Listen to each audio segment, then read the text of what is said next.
ஓம் சாந்தி. எல்லோரும் சந்தோஷமாக இருக்கிறீங்களா? இறக்கும் பொழுது என்னென்ன நடக்குது அப்படிங்கிறது ரொம்ப முக்கியம். இறக்கும்பொழுது உடம்பில் என்னென்ன நடக்குதுன்றது கிடையாது.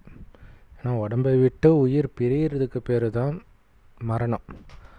அந்த உயிர் தான் ஆத்மா, அதுதான் எப்போவுமே இருக்கக்கூடியது. மற்றபடி அந்த உயிர் பிரிந்த பிறகு இந்த உடம்பு எப்படி அழிஞ்சால் என்ன? இல்லை ஒரு செடியை வெட்டி போட்டிங்க, கொஞ்ச நாள் கழித்து அது அழுகி போகுது, காஞ்சி போகுது, அது நமக்கு கவலை இல்லை. அந்த மாதிரி தான் உடம்பும் ஆகும். ஸோ அதை பற்றி ஆராய்ச்சி பண்ணுறது ஆன்மீகம் கிடையாது. அது புழு பூத்து போகுது அல்லது அப்படியே இருக்குது, அது பிரச்சனை இல்லை. ஆத்மாவுக்கு என்ன ஆகும் அதுதான் கவலைப்படணும். ஏன்னா அதுதான் நீங்கள், உங்களுக்கு என்ன ஆகும் இறக்கும் பொழுது அப்படிங்கிறது. உங்கள் குடும்பத்தில் ஒருவர் இறந்தால் என்ன ஆகும்? துடிப்போம் இல்லையா? அதாவது அவங்க நோய்வாய்ப்பட்டு இறந்தாலே துடிப்போம். அப்படி இருக்கும்போது திடீர்னு நல்லா இருக்கிறவங்க இறந்தால் எப்படி இருக்கும்? பயங்கர அதிர்ச்சியாக இருக்கும். ஸோ அடுத்தடுத்து மரணம்னு சொல்லுவாங்க இல்லையா ஒரே குடும்பத்தில், அந்த மாதிரி 2 மரணம் ஏற்பட்டால் ஒரே மாதத்துக்குள்ளே பேரதிர்ச்சியாக இருக்கும். ஆனால் இது எல்லாத்தையும் விட மிகப்பெரிய அதிர்ச்சி என்ன தெரியுமா? ஒட்டுமொத்த குடும்பமும் அழிந்தால் அது பெரிய அதிர்ச்சி தான். ஆனால் அதை விட பெரிய அதிர்ச்சி நீங்கள் இறக்கிறது தான். ஏன்னா நீங்கள் இறக்கிறது ஒட்டுமொத்த குடும்பமும் அழிகிற மாதிரி தான். ஏன்னா அந்த குடும்பத்தை விட்டு நீங்கள் வெளியில் வரீங்க, நீங்கள் இருப்பீங்க, ஆனால் அது அவங்களுக்கு தெரியாது. ஸோ கண்டிப்பாக எல்லோருமே கடன் வச்சுருப்போம். கடன் வச்சுருப்போன்னா என்ன அர்த்தம்னா, நம்ம கடமையை பெண்டிங்கில் வச்சுருப்போம்.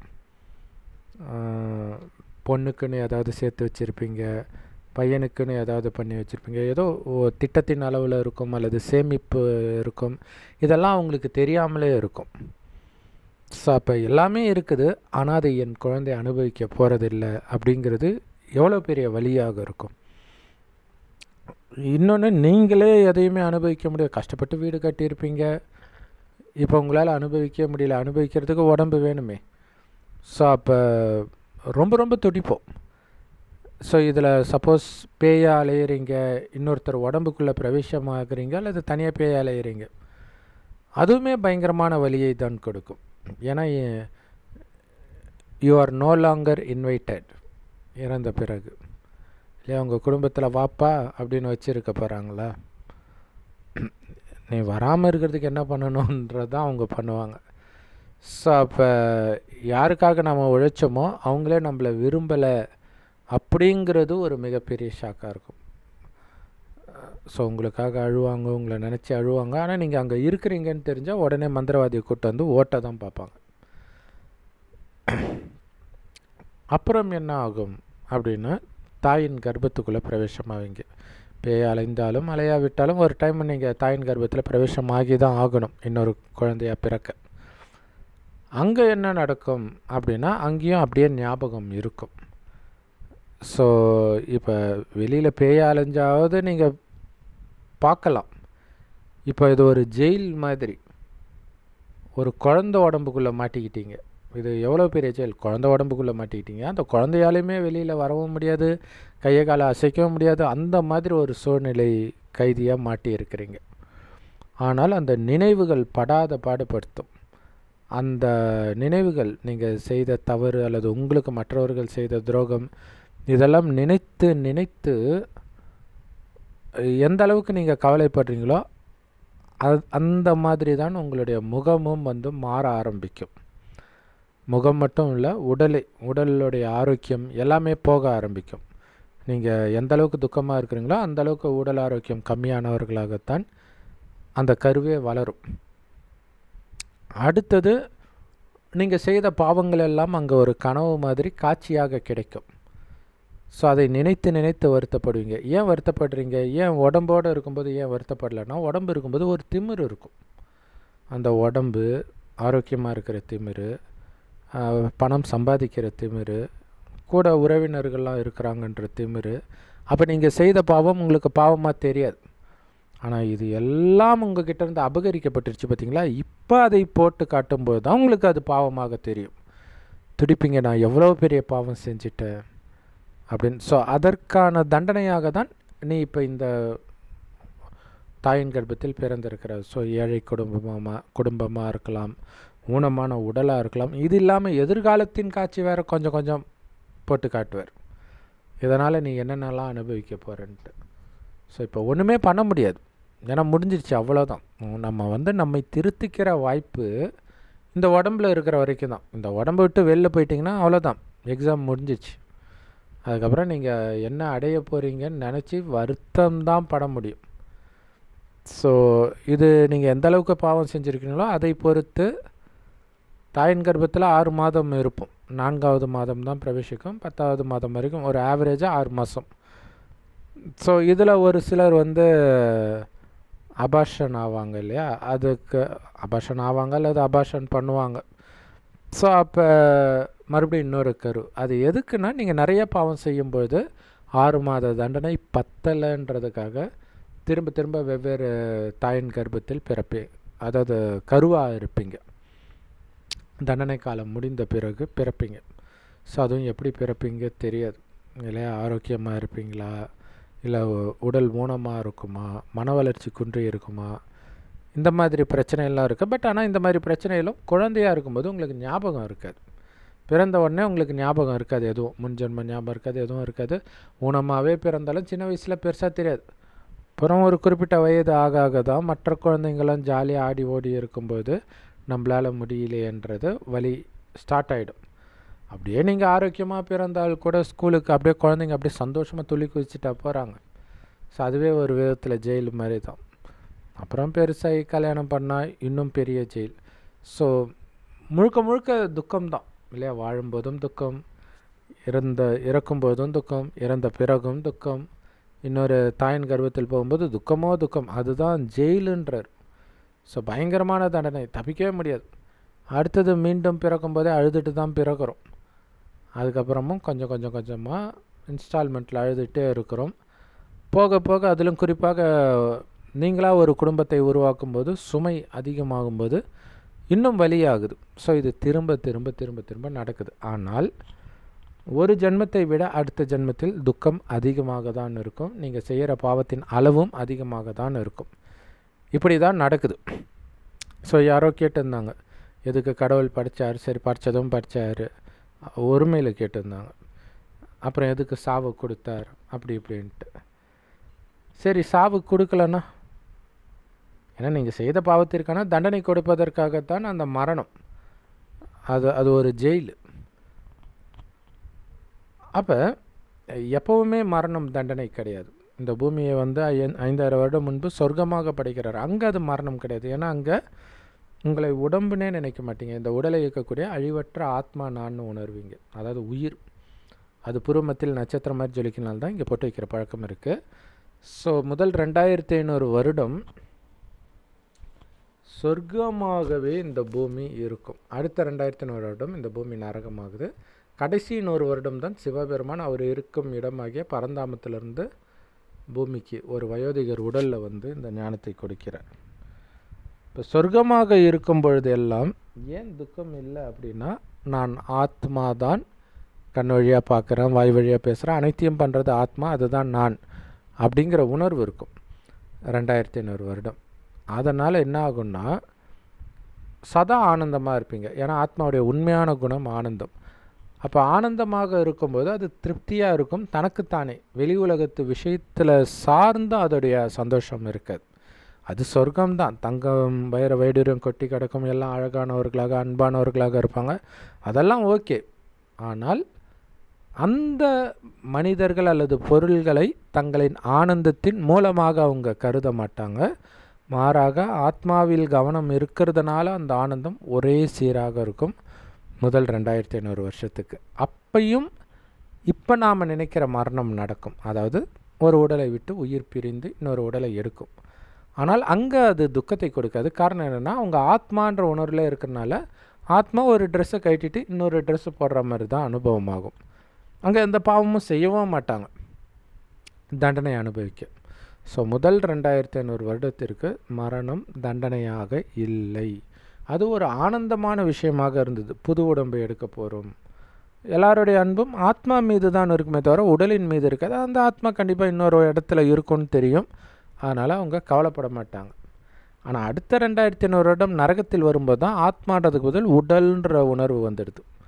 அப்போ புலனின்பத்துக்கு அடிமையாகிறோம், புத்தி மயங்குது. அப்போ தான் காமம், கோபம், பற்று, பேராசை, அகங்காரம் போன்ற அசுர குணங்களுக்கு அடிமையாகி நிறைய பாவங்கள் செய்கிறோம். அதன் விளைவாக சொர்க்கத்தில் நமக்கு இருந்த அழகிய உடல், ஆரோக்கியமான உடல், செல்வம், தெய்வீக குணங்கள் அனைத்தையும் இழக்கிறோம்.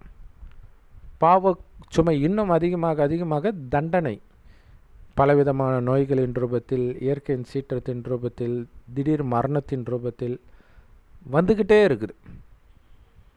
இது எல்லாத்திலிருந்தும் நம்மை காப்பாற்றுவதற்காக தான் கடவுள் கடைசி 100 வருடம் ஒரு வயோதிகர் உடலில் இந்த ஞானத்தை கொடுக்கிறார்.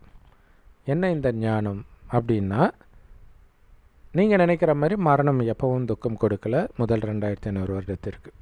அடுத்த 2500 வருடத்துக்கு துக்கம் கொடுத்தது காரணம் அழியக்கூடிய உடல்னு நீங்கள் நினச்சதுனால அதன் மீது உள்ள பற்று அதை விட மனசு வரல. ஒரு குழந்தைக்கு ஒரு பொருள் பிடிச்சிச்சுன்னா அதை அந்த குழந்தை கையிலேருந்து பிடுங்கினா அதுக்கு வலிக்குது, அழுவுது. இதே தான் பெரியோர்களும் பண்ணுறாங்க. இந்த உடல், இந்த குடும்பம், இந்த சொத்து இதெல்லாம் எனிதுன்னு பிடிச்சிட்டு இருக்கனால அதால் விட முடியல. அதனால தான் வலிக்குது. அந்த சகோதரர் கேட்ட மாதிரி மரணத்தினால வலி கிடையாது.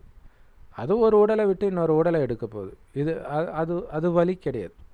ஆனால் அந்த உடலை விடமாட்டேன்னு பிடிச்சிக்கிட்டு இருக்குது பார்த்தீங்களா, அதுதான் வலி. இப்போ அதற்கான தண்டனை அந்த வலியை அனுபவிக்குது இல்லையா, அதுவே தண்டனை தான். அப்புறம் தாயின் கர்ப்பத்தில் போய் தண்டனை அனுபவித்து அப்புறம் கொஞ்சம் கொஞ்சமாக வெளியில் வருது. இந்த ப்ராசஸ் எல்லாம் மரணம் இல்லாமலே நடந்தால் எப்படி இருக்கும்? ஆனால் செய்த பாவத்துக்கு தண்டனை கம்பல்சரி உண்டு இல்லையா? இப்போ மரணம் இல்லாமலே நம்ம தண்டனை அனுபவிக்க தானே செய்யும். முற்பகல் செய்யும் பிற்பகல் விளையும்னு சொல்கிறாங்க, அதெல்லாம் அனுபவிக்கிறோம். ஒரு சிலர் அனுபவிக்காமலே இறக்குற மாதிரி தெரியும், அது அடுத்த ஜென்மத்தில் அனுபவிப்பாங்க. இப்போ இது எல்லாம் மரணம் இல்லாமலே, ஏன்னா மரணம் ஒரு அதிர்ச்சி, வலுக்கட்டாயமாக உங்ககிட்ட இருந்து உங்களுடைய அனைத்தையும் அபகரிக்கப்படுது, உங்களதுன்னு நீங்கள் நம்பிட்டு இருந்தது. அதற்கு பதிலாக இந்த உடலில் இருந்துக்கிட்டே அந்த மரணத்தை அனுபவம் செய்யுங்கள் அப்படிங்கிறார். அப்படின்னா அது உடலை விட்டு உயிர் பிரிகிறது தான் மரணம்னா, இப்போ நான் உடலை விட்டு பிரிஞ்சிட்டேன், வெறும் ஒளியாக ஆத்மாவாக இருக்கிறேன்னே புரிஞ்சுக்கோங்க. ஒவ்வொருத்தரையும் ஆத்மான்னு பாருங்கள். ஏன்னா இங்கே நீங்கள் மட்டும் இறக்கிறதில்ல, உங்களை சுற்றி இருக்கிற எல்லாரையும் சாகடிக்கிறீங்க. இதுதான் மகாபாரதத்தில் பாண்டவர்கள் கிட்ட அர்ஜுனன் கிருஷ்ணர் எதிர் இருக்கிற சொந்தக்காரங்களெல்லாம் கொலை பண்ண சொல்கிறது. அது என்னென்னா உடலை மறந்து ஆத்மானு உணர்றது. அதனால தான் நமக்கு சேஃப்டி. இல்லைனா என் அண்ணன் இறந்துட்டான், தங்கச்சி இறந்துட்டா, அம்மா இறந்துட்டான்னு துடிப்பீங்க. அதுக்கு முன்னாடியே வெறும் ஆத்மான்னு பாருங்கள், உங்களையும் ஆத்மான்னு உணருங்கள். இப்போ என்ன ஆகுன்னா, நம்ம நிறைய பாவம் செஞ்சுருக்கோம்ல, அந்த பாவத்திற்கான தண்டனை கொடுப்பதற்கு வரும். ஆனால் அந்த தண்டனை நீங்கள் உடலில் இருந்தால் தான் கொடுக்க முடியும். நான் உடல் என்கிற உணர்வில் இருந்தால்தான் கொடுக்க முடியும். அதுக்கு தான் கடவுள் ஆத்மா மட்டும் தனியாக இருக்கிற, உடம்பே இல்லாமல் அப்படிங்கிறத அடிக்கடி பயிற்சி பண்ணிக்கிட்டே இருக்கணும். அடுத்தது, நீங்கள் இது வரைக்கும் செய்த பாவத்திற்கு ஏற்ப தான் அடுத்த ஜென்மம் பிறவி அமையும். ஆனால் இப்போ கடவுள் பாவத்தையெல்லாம் அழிக்கிறதுக்கான வழி சொல்கிறார்.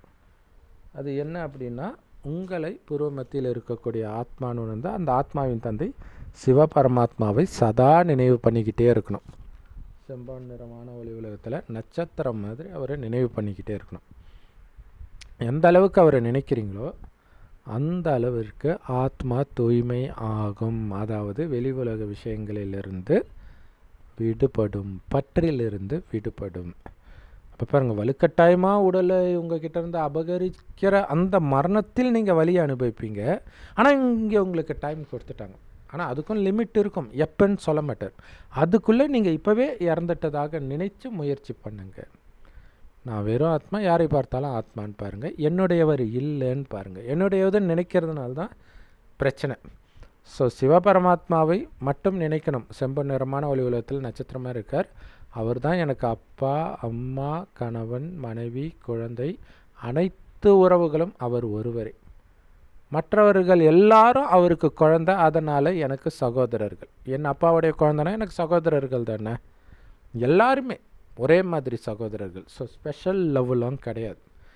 பட் நீங்கள் எந்த குடும்பத்தில் பிறந்திருக்கிறீங்களோ அவங்களுக்குரிய கடமைகளை நீங்கள் செய்யணும். குழந்தை இருந்துச்சுன்னா அதை வளர்க்குற கடமை அதெல்லாம் ஓகே. ஆனால் ஸ்பெஷலாக பற்று கிடையாது.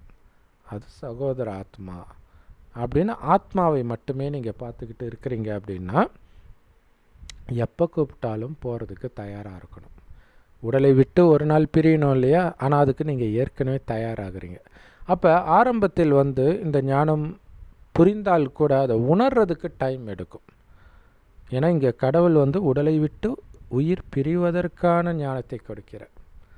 இது ஆனந்தமான விஷயம், பயப்படாதீங்கன்றார். ஏன்னா ஃபஸ்ட்டு பயம் வரும், கொஞ்சம் கொஞ்சமாக இதை யோசிக்க உடலை விட்டு உயிர் போகுது இல்லையா, எப்போ வேணாலும் போகும், அப்போ இவங்களெல்லாம் நம்ம இழந்தால் என்ன ஆகும், நாம் இல்லாமல் இவங்க என்ன ஆவாங்க, இந்த மாதிரி விஷயங்கள்லாம் வரும். கடவுள் சொல்கிறார், உன்னை நான் பார்த்துக்கிற மாதிரி உன் குடும்பத்தையும் நான் பார்த்துக்கிறேன், நீ எதுக்கு கவலைப்படுற இல்லையா. நம்ம அவர் தானே பார்த்துக்கிறாரு. நம்ம அப்பா அம்மா இறந்தோடனே நம்ம செத்தாக போயிட்டோம், கடவுள் பார்த்துக்கிறாருல்ல. அதேமாதிரி நீங்கள் இறந்தாலும் உங்கள் குழந்தைகளோ மனைவியோ கடவுள் பார்த்துக்குவார், அதை பற்றி கவலை இல்லை. ஸோ யார் முதல்ல இறப்பாங்கன்னு தெரியாது, அது வேறு விஷயம். ஸோ அப்படி அவங்க இறந்தாலும் உங்களை கடவுள் பார்த்துக்குவார், நீங்கள் இறந்தாலும் அவங்கள கடவுள் பார்த்துக்குவார். ஸோ அந்த நிச்சய புத்தி இருக்கணும். அடுத்தது, நான் உடம்பே கிடையாது ஆத்மா அப்படிங்கிற உணர்வில் இருக்கிறதுக்கு பேர் தான் உயிரோடு இருந்துக்கிட்டே இறப்பது. அப்போ உடல் சார்ந்த எந்த எண்ணமும் வரக்கூடாது, ஆத்மா சார்ந்த எண்ணம் தான் வரணும். ஸோ அது என்ன ஆத்மா சார்ந்த எண்ணம்? ஆத்மாவுடைய உண்மையான குணம் அன்பு, அமைதி, ஆனந்தம். அதுதான் சொர்க்கத்தில் வெளிப்படுத்தணும். அது ஒன்று. இன்னொன்று, உடம்பை விட்டு ஆத்மா வந்துடுச்சு, ஏன்னா இறந்த மாதிரி தான் கணக்கு. நாம் அடுத்தது என்ன ஆகும், ஒரு டைம் இன்னொரு உடலை எடுக்கும். இப்போ கடவுள் இந்த ஞானத்தை எப்போ கொடுக்குறார், கலியுகம் அழியிறதுக்கு 100 வருடம் முன்பு கொடுக்குறார். அவர் 87 வருஷம் ஆயிடுச்சு. ஸோ விரல் விட்டு எண்ணக்கூடிய அளவு தான் வருடம் இருக்குது. அப்போ என்ன ஆகுனா, கலியுகம் அழிந்து மீண்டும் சத்தியுக சொர்க்கமாக மாறும், மீண்டும் தெய்வீக குணம் நிரம்பிய தேவதைகளாக மாறுவோம். அப்படின்னா இந்த உடலை விட்டவுடன் ஆத்மா சொர்க்கத்தில் பிறக்கப் போகுது. அளவற்ற செல்வத்தோடு நல்ல குணம் கொண்ட அப்பா அம்மா சகோதரன் சகோதரி நட்பு உறவுகள் எல்லாம் அமைய போகுது. பர்ஃபெக்டான உலகம்னா அதுதான். ஸோ அந்த உலகத்துக்கு நீங்கள் போகிறீங்கன்னா அது எவ்வளோ பெரிய ஆனந்தமான விஷயம். ஸோ அதை நினைவு செய்ய செய்ய அந்த இடத்தில் போய் பிறப்பீங்க. கலியுகத்தின் விஷயத்தை நினைவு செய்ய செய்ய மீண்டும் இங்கே பிறப்பீங்க அல்லது பேய அலைவீங்க. அதுக்கு தான் கடவுள் சொல்கிறார், வெளி உலகத்து விஷயத்தை பார்த்தும் பார்க்காமல் கேட்டும் கேட்காமல் என் ஒருவனின் நினைவில் இருங்கள் அப்படிங்கிறார். அப்போ அடுத்த ஜென்மம் எங்கே பிறக்க போகிறோம், அது என்ன மாதிரி உலகம், எல்லாமே தெரிஞ்சு போச்சு. அப்போ இது ஆனந்தப்பட வேண்டிய விஷயம் இல்லையா. அது தாயின் கர்ப்பத்தில் போய் கூட அவங்க துடிப்பாங்க, இங்கே துடிக்க மாட்டோம். கடவுள் சொல்கிற மாதிரியே நடந்து எந்த பாவமும் காமம் கோபம் பற்று பேராசை அகங்காரம் புத்தியில் கூட இல்லாத அளவுக்கு நிற்கணும், இறைவனின் நினைவில் மட்டும் நிரந்தரமாக மூழ்குவதன் மூலம்.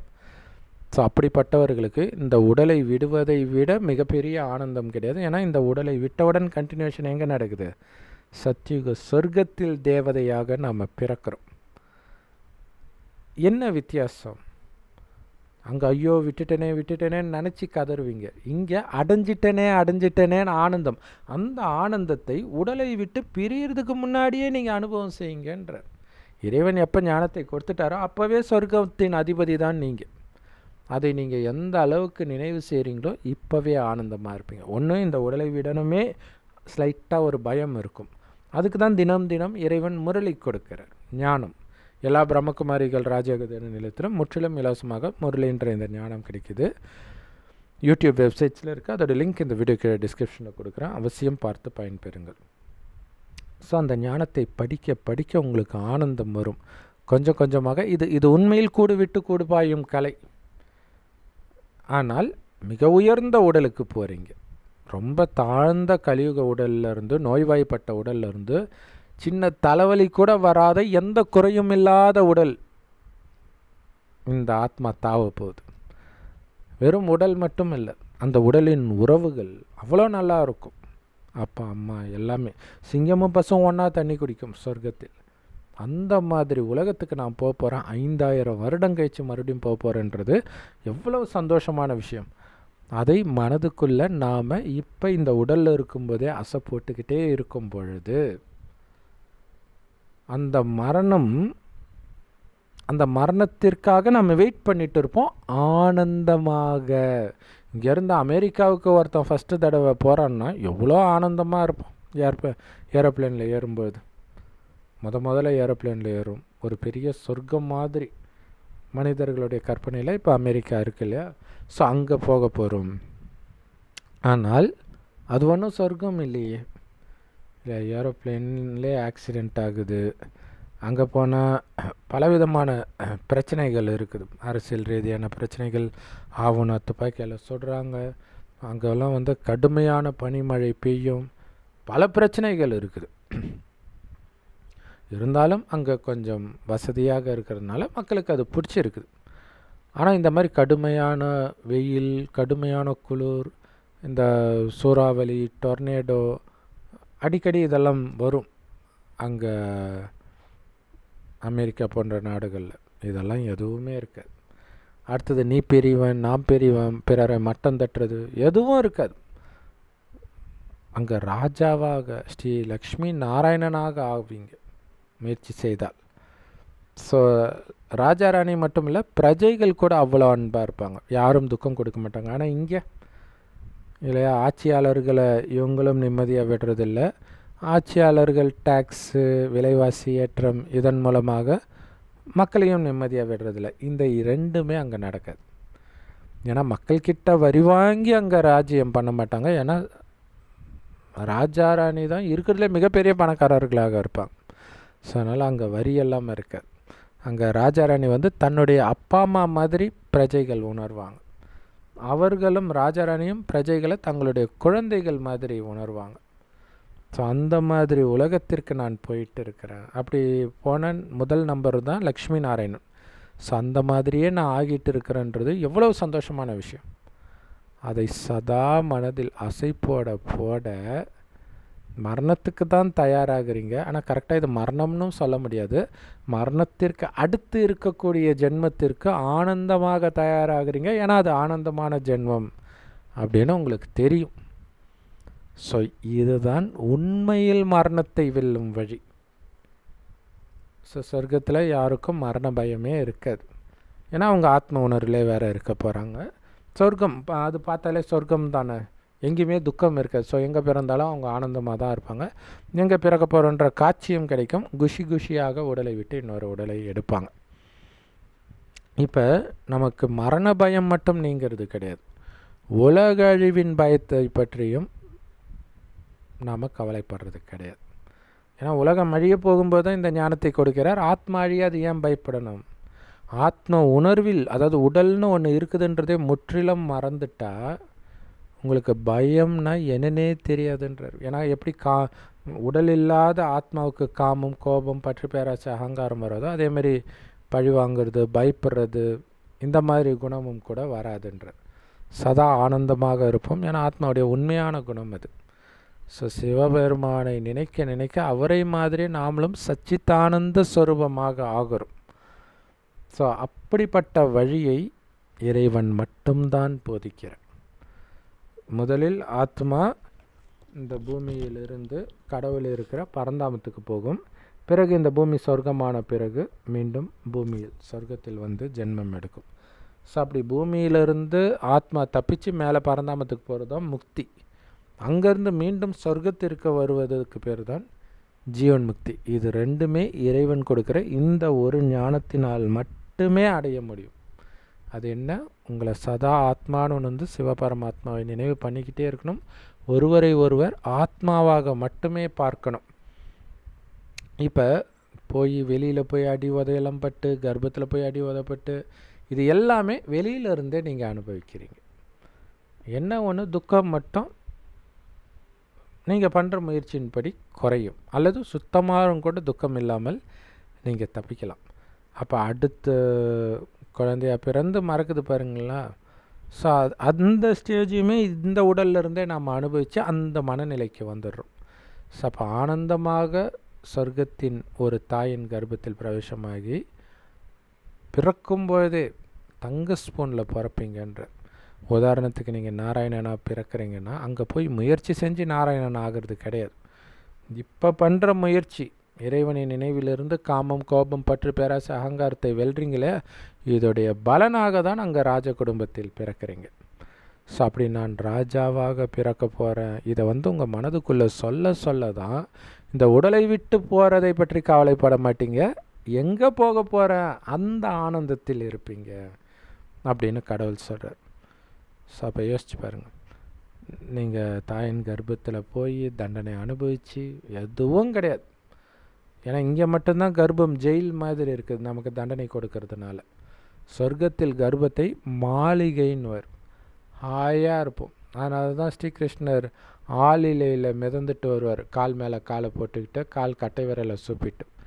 அது உண்மையில் தாயின் கர்ப்பத்தை குறிக்கிறது. அவ்வளோ ஓய்வாக அங்கே இருப்போம், எந்த விதமான துக்கமும் இல்லாமல், அப்படிங்கிறதுக்காக தான் அது. ஸோ இப்படி உங்களை ஆத்மானு சதா சிவபெருமான் ஒருவருடைய நினைவில் மட்டும் இருப்பதன் மூலமாக, பிறரை ஆத்மானு மட்டும் பார்க்கறதன் மூலமாக அனைத்து உறவுகளையும் அழிச்சிடுறீங்க. அதனால் அவங்க இறந்தாலும் நீங்கள் கவலைப்பட மாட்டீங்க, நீங்களே இறந்தாலும் கவலைப்பட மாட்டீங்க. ஏன்னா நான் ஆத்மா, அடுத்து எங்கே போகிறேன்னு எனக்கு தெளிவாக தெரியும். ஸ்ட்ரைட்டாக பரந்தாமத்துக்கு போயிட்டு சொர்க்கத்திற்கு வரணும். ஸோ அப்போ உங்களுடைய கவனம் ஃபுல்லாக நான் பரந்தாமத்தில் இருக்கிறேன், பரந்தாமத்துலேருந்து சொர்க்கத்துக்கு வரணும், இதே சிந்தனையில் இருக்கணும். ஸோ ஃபஸ்ட்டு உங்களுக்கு தோணும், என்ன வாழ்க்கையை என்ஜாய் பண்ணுறதை விட்டு எந்த நேரமும் மரணத்தை பற்றி நினச்சிட்டு, அது திடீர்னு வரும்போது தான் தெரியும் எவ்வளோ பெரிய பேரதிர்ச்சின்ட்டு. மரணம் மட்டும் இல்லை, இப்போ வெள்ளம் வந்தது, நிலநடுக்கம், இந்த மாதிரி நிறைய விஷயங்கள் வரும். அனைத்துலேருந்தும் தப்பிச்சிடுங்க. ஏன்னா பாவத்தை தான் அழிச்சிடுறீங்களே, பாவம் இருக்கிற வரைக்கும் தான் உங்களுக்கு தண்டனை தேடி வரும். ஸோ இப்போ நீங்களாகவே முன் அந்த மரணத்தை ஏற்றுக்கிறீங்க. சதி சொல்லுவாங்களே, கணவன் இறந்தவுடன் மனைவி போய் உடன்கட்டை ஏறுறாங்கன்ட்டு, அந்த மாதிரி இறைவனுக்கு உடல் கிடையாது, அவர் தான் நம்முடைய கணவன். அதே மாதிரி நாமும் உடலை அழிக்கிறோம் புத்தியினால், ஸ்தூலமாக கிடையாது. புத்தினால் எனக்கு உடலே கிடையாது, என் கணவருக்கு உடல் இல்லைன்னா எனக்கும் அந்த உடல் கிடையாது. என் கணவர் சிவபெருமான் இந்த கலியுகத்தை பார்க்கறது கிடையாது. அதே மாதிரி கணவன் பார்க்காத கலியுகத்தை நானும் பார்க்க மாட்டேன். எப்படி காந்தாரி சொல்கிறாங்களே, என் கணவன் பார்க்காத உலகத்தை நானும் பார்க்க மாட்டேன், கண்ணில் கட்டிக்கிறாங்களே, அந்த மாதிரி நம்ம கட்டிக்கிறது இல்லை, பார்த்தும் பார்க்காமல் எந்த நேரமும் இறைவன் மட்டுமே உங்கள் மனக்கண்ணில் தெரிந்தால் வெளியில் இருக்கக்கூடிய விஷயம் எதுவுமே உங்களுக்கு பதியாது மைண்டில். ஸோ அதனால் வெளி உலக கவர்ச்சியிலையும் நீங்கள் மயங்க மாட்டீங்க. வெளி உலகத்தின் விஷயம் உங்கள்கிட்ட இருந்து அபகரிக்கப்பட்டாலும், அது பேர் புகழ் எது வந்தாலும் நீங்கள் கவலைப்பட மாட்டீங்க. ஒருத்தர் புகழ்ந்தாலும் உங்களுக்குள்ளே எந்த மாற்றமும் இருக்காது. உங்களை பயங்கரமாக அவமானப்படுத்தினாலும் உங்களுக்குள்ள உங்கள் மனநிலையில் எந்த மாற்றமும் இருக்காது. அப்படியே தெளிந்த நீரோடை மாதிரி அமைதியாகவே இருப்பீர்கள். ஸோ அப்படி எந்த அளவுக்கு நீங்கள் அமைதியாக இருக்கிறீங்களோ அந்த அளவுக்கு கடவுள் வைக்கிற அனைத்து டெஸ்ட் பேப்பர்லேயும் பாஸ் ஆகி சொர்க்கம், அமைதி நிரம்பிய சொர்க்கத்திற்கு போவதற்கு, அந்த சொர்க்கத்தை ஆள்வதற்கு நீங்கள் தகுதி பெற்றவர்கள் அப்படின்னு கடவுள்கிட்ட நாம் நிரூபிச்சுட்டு சொர்க்கத்தில் போய் ஸ்ரீ நாராயணனாக ஆகிறோம். ஸோ அதனால் என்றோ வரக்கூடிய மரணத்தை நான் ஏன் இப்போ கவலைப்படணும்னு நினைக்கிறவன் முட்டாள். ஏன்னா அதோட முடிய போகிறது கிடையாது, அடுத்த ஜென்மத்தின் தொடர்ச்சி இல்லையா. மரணத்திலிருந்து அடுத்த ஜென்மம் தொடர ஆரம்பிக்கும். அப்போ மரணத்திற்கு முன்பே பாவத்தை எல்லாம் அழித்து எங்கே பிறக்கணுன்றதே நீங்கள் முடிவு பண்ணுறீங்க. அதாவது எந்த யுகத்தில் பிறக்கணுன்றதே. இதை பற்றி கவலைப்படாதவங்க மீண்டும் மீண்டும் கலியுகத்தில் பிறந்து துக்கத்தை அனுபவிப்பாங்க.